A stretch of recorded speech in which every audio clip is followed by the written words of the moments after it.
और बिहार में कनपटी पर कट्टे को लेकर सियासत गर्मा गई है। प्रधानमंत्री नरेंद्र मोदी ने तेजस्वी और कांग्रेस को लेकर जो बयान दिया उस पर विपक्ष की ओर से भी अब रिएक्शन सामने आ गए हैं।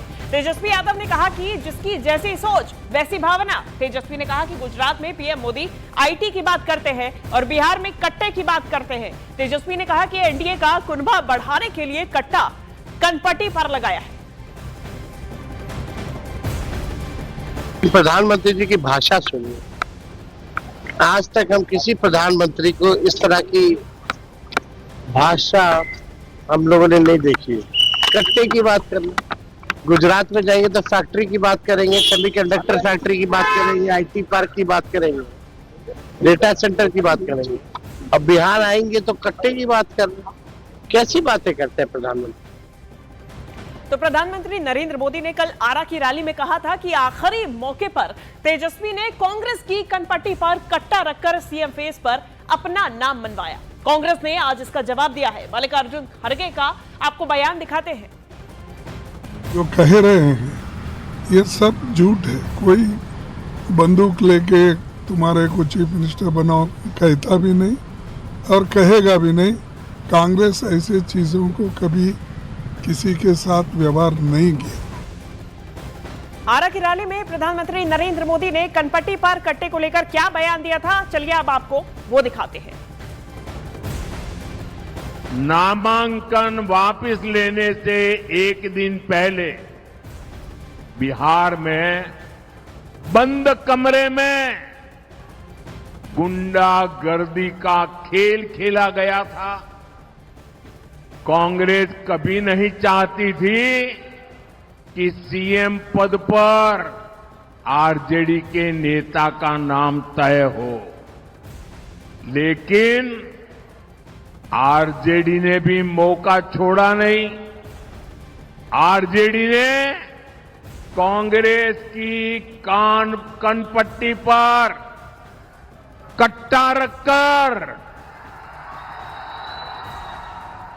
सीएम पद चोरी कर लिया, घोषणा करवा के रहे। तो क्या आरजेडी ने वाकई में कांग्रेस पर तेजस्वी के फेस को लेकर दबाव बनाया? अब इसे लेकर सियासी चर्चा शुरू हो गई है। यूपी के डिप्टी सीएम केशव मौर्य ने कहा, क्या कहा है आपको दिखाते हैं। प्रधानमंत्री को इस तरह की भाषा, किस तरह की भाषा वो बोल रहे हैं, छिछोरी भाषा बता रहे हैं तेजस्वी यादव प्रधानमंत्री की भाषा। देखिए, श्री तेजस्वी यादव जी ज्ञान ना दें, उनके कितने बड़े ज्ञानी हैं वो सब लोग जानते हैं। जो उनकी वास्तविकता है उसको उजागर करना बिहार की जनता के सामने यह हमारी जिम्मेदारी है। अगर उजागर नहीं करेंगे तो जंगल राज वाले वापस आएंगे और जंगल राज वालों को वापस आने से रोकने के लिए उनके सारे कारनामों का खुलासा किया जाएगा। क्या श्री लालू प्रसाद यादव जी की सरकार के समय बम बनाने की, कट्टा बनाने की और अवैध असलहों को बनाने की फैक्ट्री नहीं चलाते थे? अपहरण का उद्योग नहीं चलाते थे? जमीनों पर कब्जा नहीं करते थे? आईएएस अफसर तक की पत्नी चंपा विश्वास जी की क्या घटना भूल गए? यहाँ अनेक घटनाएं हैं जिसको बिहार और पटना कभी न भूला है न भूलेगा। और यह जंगल राज की जो चर्चा है यह पूरे शताब्दी भर होती रहेगी। मतलब अगली शताब्दी में भी बंद होगी कि नहीं बंद होगी मुझे मालूम नहीं, लेकिन श्री तेजस्वी यादव जी जो सत्ता के लिए मछली की तरह तड़प रहे हैं, उनकी ये तड़पन बनी रहेगी। अभी इस तड़पन से उनको मुक्ति नहीं मिलेगी, क्योंकि 2047 विकसित भारत, विकसित बिहार बनाने का जो संकल्प है उसकी पूर्ति तक यह बिहार की जनता ने भी तय किया है, देश की भी जनता ने तय किया है कि डबल इंजन की सरकार, एनडीए की सरकार देश में और प्रदेश में हम रखेंगे। वहीं बिहार के डिप्टी सीएम सम्राट चौधरी ने कहा कि लालू ने बेटे को सीएम फेस बनाने के लिए दबाव बनाया और बेटा खुद ही अपने शपथ ग्रहण की तारीख का ऐलान कर रहा है। जिस तरह टॉर्चर करके कांग्रेस से बेटे को मुख्यमंत्री घोषित कराए, यह जनता न तय करेगी। बेटा मुख्यमंत्री का ओथ का दिन घोषित कर रहा है, ये जनता तय करेगी तब ना कोई ओथ लेगा। जनता को तय करने दिए, जनता मालिक है। वो लोकतंत्र में राजतंत्र नहीं चलता है।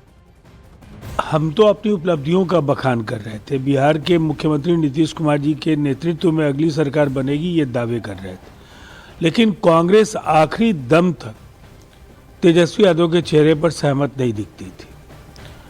तो ये जरूर कुछ ना कुछ ऐसा हुआ है जहां वो दबाव बनाने की कोशिश आरजेडी ने कांग्रेस पर की और उसके बाद एक जो लंबे समय से तेजस्वी यादव की चाहत थी कि वो गठबंधन का चेहरा बन पाए, वो परिस्थिति उन्होंने दबाव बनाने में कामयाबी हासिल की।